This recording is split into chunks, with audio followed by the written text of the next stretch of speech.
সুপ্রিয় দর্শক, সুখবর প্রজ্ঞাপন জারি। আজ পেনশনভোগীদের সুখবর ও নবম পে স্কেল কার্যকর ঘোষণা 2025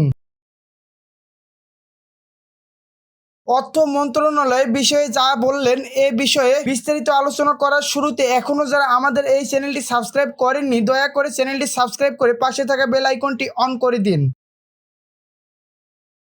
নবম পে স্কেল বাস্তবায়ন করার ফলে পেনশনভোগীদের জন্য নতুন সুখবর এলো। সরকারি চাকরিজীবীদের নবম পে স্কেল বাস্তবায়নের পাশাপাশি অবশেষে প্রধানমন্ত্রীর নির্দেশে অবসরপ্রাপ্ত সকল সরকারি চাকরিজীবীদের জন্য নতুন উদ্যোগ নিলেন কর্তৃপক্ষ।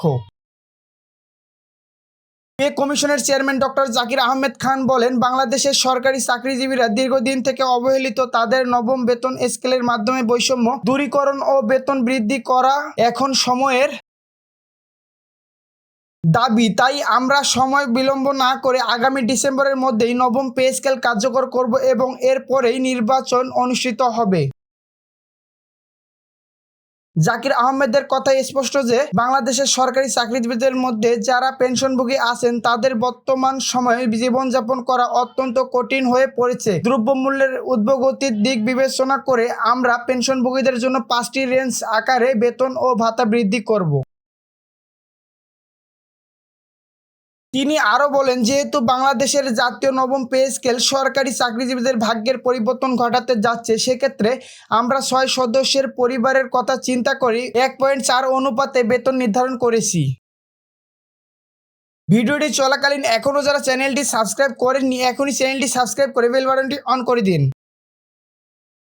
গতকাল যমুনা ভবনে একটি জরুরি বৈঠক হয়েছিল। সেই বৈঠকে উঠে আসে অবসরপ্রাপ্ত সরকারি চাকরিজীবীদের দুঃখ, কষ্ট এবং সংসার চালানোর অসুবিধার কথা। এছাড়াও যারা বর্তমানে কর্মরত আছেন তাদের বেতন কিভাবে বৃদ্ধি করা হবে সে বিষয়েও পর্যায়ক্রমে অন্তরাল আলোচনা হয়েছে। পে কমিশনের সদস্যরা ইতিবাচক মন্তব্য প্রকাশ করেছেন। তারা বলেছেন, আমরা যথাসাধ্য চেষ্টা করব পেনশনভোগী ও কর্মরত কর্মচারীদের বেতন বৃদ্ধির বিষয়টিও নিশ্চিত করতে।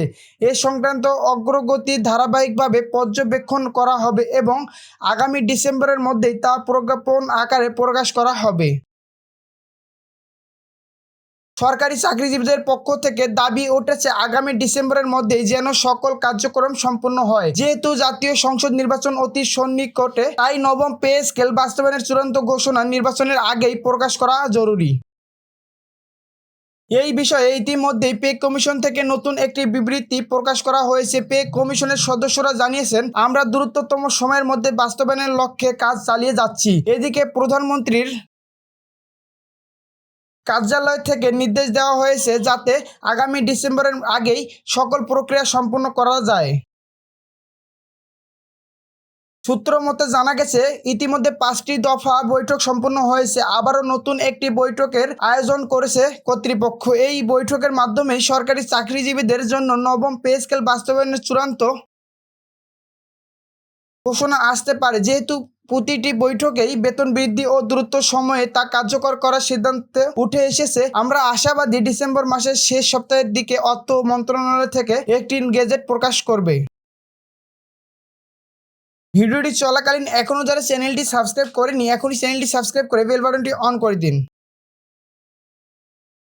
অর্থ মন্ত্রণালয়ের ঊর্ধ্বতন এক কর্মকর্তার মতে, বাংলাদেশে যে হারে দ্রব্যমূল্যের ঊর্ধ্বগতি অবজার্ভ হয়েছে তাতে 2025 সাল থেকেই নবম পে স্কেল বাস্তবায়ন করা একটি জরুরি পদক্ষেপ হিসেবে দেখা হচ্ছে। পে কমিশনের সদস্যদেরকে দ্রুততম সময়ের মধ্যে চূড়ান্ত রিপোর্ট জমা দিতে নির্দেশ দেওয়া হয়েছে। অর্থ মন্ত্রণালয় সূত্রে জানা গেছে, পে কমিশনের প্রতিবেদন জমা দেওয়ার আগ পর্যন্ত চূড়ান্ত কোনো সিদ্ধান্ত নেওয়া হবে না। তাই পূর্ববর্তী প্রস্তাবনা ও কার্য প্রক্রিয়া দ্রুত শেষ করাটা অত্যন্ত জরুরি।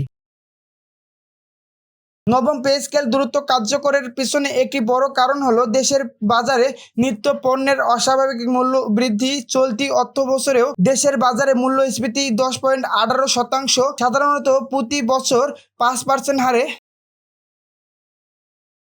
সরকারি কর্মচারীদের বেতন বৃদ্ধি করা হয়, কিন্তু বাস্তবে দেখা যায় মূল্যস্ফীতির হারের সঙ্গে তাল মিলিয়ে বেতন বৃদ্ধি হয় না। ফলে দ্রব্যমূল্যের সাথে বেতন ভাতার সামঞ্জস্য হারিয়ে গেছে। তাছাড়া গত এক বছরে নিত্য পণ্যের দাম গড়ে 50% পর্যন্ত বৃদ্ধি পেয়েছে। তাই নবম পে স্কেল জারি হওয়া এখন সময়ের দাবি। আজকের এই ভিডিওটি এ পর্যন্ত।